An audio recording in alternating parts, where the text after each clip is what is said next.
call it the Rainbow Nation, but the sky over Johannesburg is choked with the smoke of burning dreams and the townships and city centers.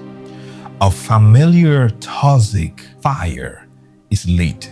It is xenophobia, a brutal, cyclical rage. It is easy to find a scapegoat when a belly is empty, when unemployment stretches for miles, and the promise of liberation struggle feels like a distant, broken vow. Anger needs a target. But when the mob turns its fury upon the migrants, the shopkeeper from Nigeria, the driver from Zimbabwe, the student from Mozambique, the true architect of the despair remain untouched in their boardrooms and offices. Blaming the outsider for the failure of the inside is a desperate historical lie.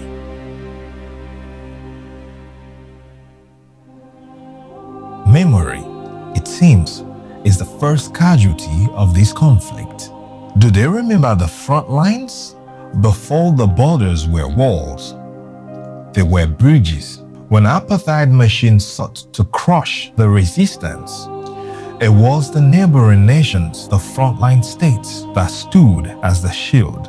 Angola did not just open its doors, it bled. Mozambique sacrificed its own fragile infrastructure and faced brutal cross-border raids to shelter the ANC. Tanzania provided the soil, the revolution grew. These nations paid for South Africa's liberation and currency, development, and inhuman lives. They were not just neighbors, they were the logistical heart of the struggle. Without the sanctuary provided by the rest of the continent, the liberation movement would have been a struggle in its infancy.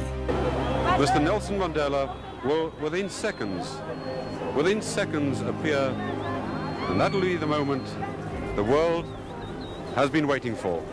A free man taking his first steps into a new South Africa. When the world looked away, Africa looked on. The campaign to free Nelson Mandela was not a mere local protest. It was a Pan-African mandate. It was the unwavering diplomatic pressure from the Organization of Africa Unity and the direct lobbying by African heads of states that forced the global community to recognize the apartheid crime. Mandela's walk to freedom was fueled by the collective will of the continent that refused to let the brother remain in chains. To turn that same continent into an enemy today, it is a desecration of history.